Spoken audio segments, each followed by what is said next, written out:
감사합니다. 먼저 말씀 같이 훈독하도록 하겠습니다. 말씀 두 가지 함께 훈독을 하겠습니다. 여러분이 지금까지 활동한 것, 정성껏 하늘에 기억될 수 있는 날들을 가졌고 그런 때가 있었다고 하는 것을 잊어버리지 말라는 것입니다. 276권 11페이지에 있는 말씀입니다. 다음 말씀입니다. 여러분 생활에 하나님만이 관심 가질 수 있고 하나님이 동정할 수 있는 일들을 남기고 하나님이 나 때문에 눈물을 많이 흘리는 그런 입장에 서면 효자의 길을 가고 충신의 길을 가고 성자의 길을 가는 사람이기 때문에 그를 잊을 수 없다는 것입니다. 그러면 충신을, 군왕을 밤이나 낮이나 눈물 짓게 하는 것입니다. 효자는 자기 부모를 밤이나 낮이나 눈물 짓게 하는 것입니다. 성자는 밤이나 낮이나 하나님을 눈물 짓게 한다는 것입니다. 그게 성자의 길입니다. 277권의 10단 페이지에 있었던 말씀입니다. 우리 식구님, 처음 오신 식구님, 또 오랜만에 오신 식구님, 또 자주 오시는 식구님 모두 우리 하늘 부모님과 천진 참모님의 이름으로 환영드립니다. 반갑습니다. 우리 참 어머님께서 또 부산에 가셔서 또 집회를 하시고 또 여수에서도 또 많은 지도자들의 보고를 받으시고 또 활동을 또 하셨습니다. 그 모든 것들이 우리 참 어머님과 함께 이 동시대에 살고 있는 그 가치가 얼마나 큰지를 다시 한번 느끼게 됩니다. 흑석동작 가정교회가 워낙 이 교회 건물이 좋다라고 소문이 나가지고 어제도 일주구에 있는 그 청년 가정들이 많이 왔습니다. 와가지고 다들 입을 쩍 벌리고 야, 교회가 이렇게 될 수 있는 것인가라고 하면서 다들 부러움을 갖고 또 가게 됐는데 참 신기한 게 우리 지구 회장님께서 우리 교회를 이세권 그리고 젊은 청년들이 올 수 있는 교회라고 말씀을 주셨는데 그게 우리 이세권만 해당되는 게 아니고 세상에 있는 젊은 청년들이 그 이후로 계속 연결이 되고 있다라고 하는 것이 참 기분이 좋습니다.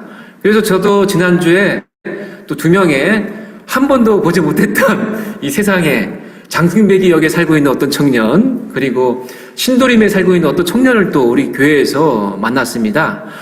근데 만나면서 한 1시간 정도 대화를 했는데 정말 우리 교회에 대해서 많이 모르더라고요. 최근에 우리가 또 축복식이 있었지 않습니까? 축복식이 이 청년들은 많이 부정적으로나 긍정적으로나 많이 알려진 것 같은데도 모르는 겁니다. 심지어 어떻게 생각을 하냐면은 우리가 남자 신랑이 있고 여자 신부 줄이 있지 않습니까? 근데 중간에 누가 화장실을 갔다 왔는데 늦게 왔어요. 그러니까 빈 줄에 한 명씩 다시 또 채워 넣어야 되는 거 아니냐 이런 얘기를 들었다는 거예요. 그러니까 이분들 생각은 뭐냐면 축복은 그냥 가정의 가치에 대해서 이벤트로 이게 중요합니다 가정이 이렇게 하고 남자 여자 신랑 신부는 예 수고 많이 하셨습니다 하고 헤어지는 줄 알았대요.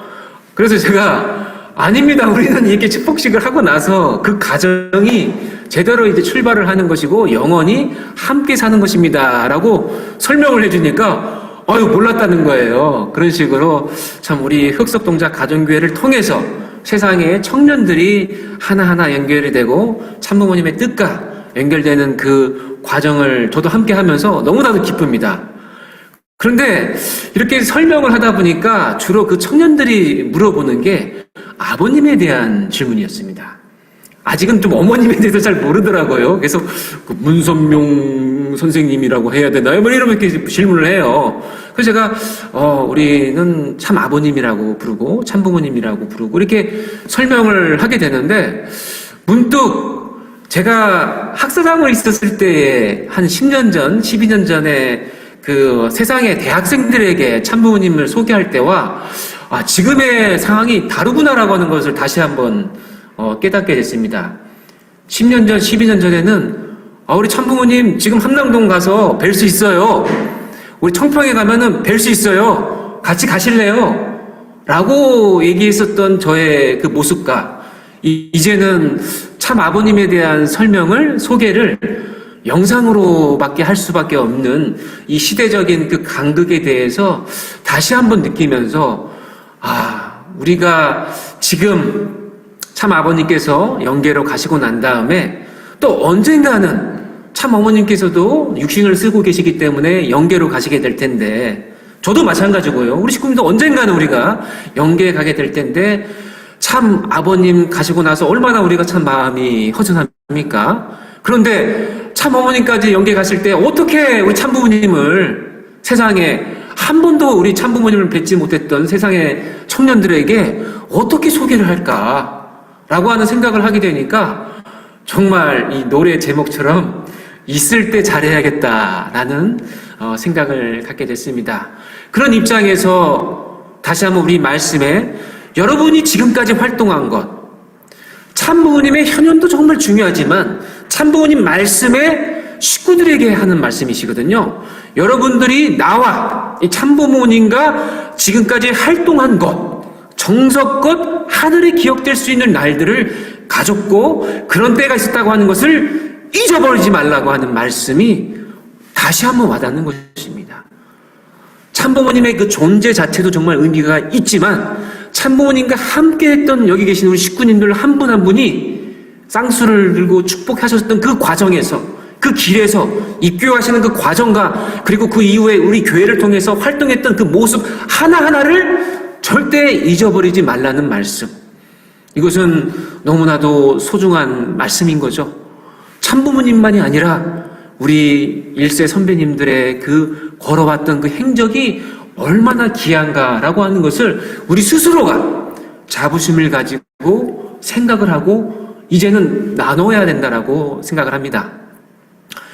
우리 막내 딸이 정말 대단한 딸인데 그 어떤 코로나가 와도 이겨냈던, 방어했던 우리 막내 딸인데요.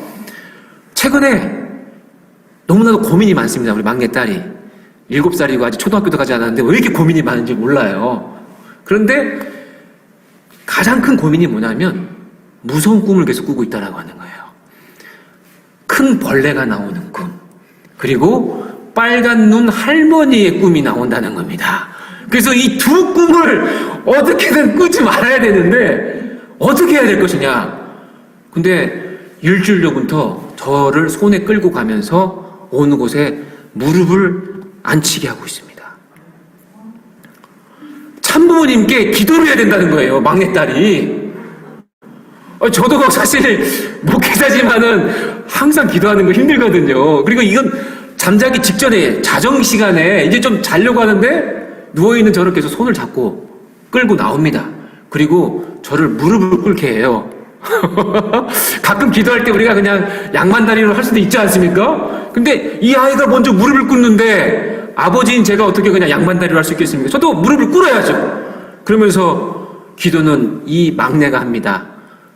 하늘 부모님, 참 부모님, 무서운 꿈 안 나오게 해주세요. 아주 이럽니다. 그럼 저도 옆에서 아주 이러는 거거든요.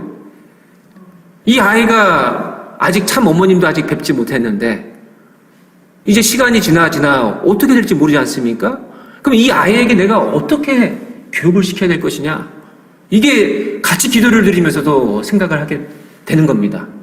특히 참 부모님에 대한 존재에 대해서도 이 아이에게 설명해야 되긴 하겠지만 이 육신의 아버지인 내가, 어머니가 어떤 신앙을 하고 있는지에 대해서 한 번이라도 얘기를 해본 적이 있었는가? 반대로 저희 부모님한테 아버지, 어머니 777 가정이신데 자라오면서 한 번도 어떻게 입교하셨어요? 어떻게 교회 나오시게 됐어요? 라고 제가 물어본 적이 없었다는 사실이 느껴졌습니다. 우리 부모님에 대한 신앙의 노정도 물어보지 못했던 저의 모습을 다시 돌아보면서 다시 한번 저는 예수님 승천 이후 사도행전에 대해서 생각을 하게 됐습니다.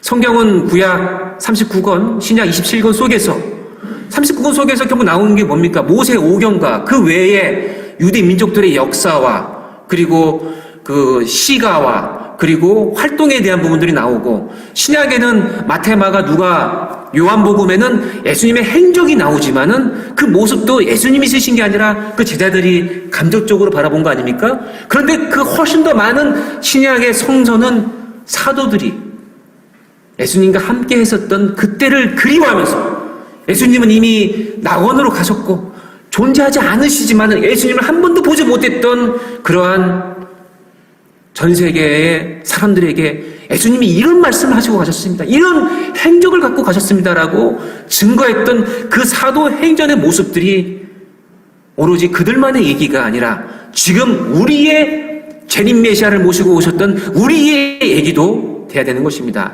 그렇기 때문에 이 자리에 앉아 계시는 우리 식구님들의 사도행전, 흑석동에 계시니까 흑석 사도행전의 출발을 저는 해야 된다고 생각을 합니다. 그래서 그 첫 출발의 시간으로 한 달에 한 번, 매월 마지막 주의 예배 때는 우리 흑석 사도행전으로 우리 식구님 한 분 한 분을 모시고 싶습니다.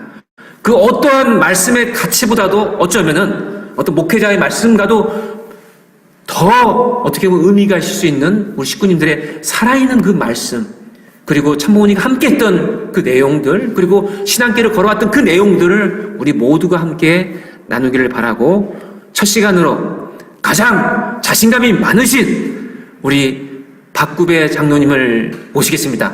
박수로 모셔주시기 바랍니다.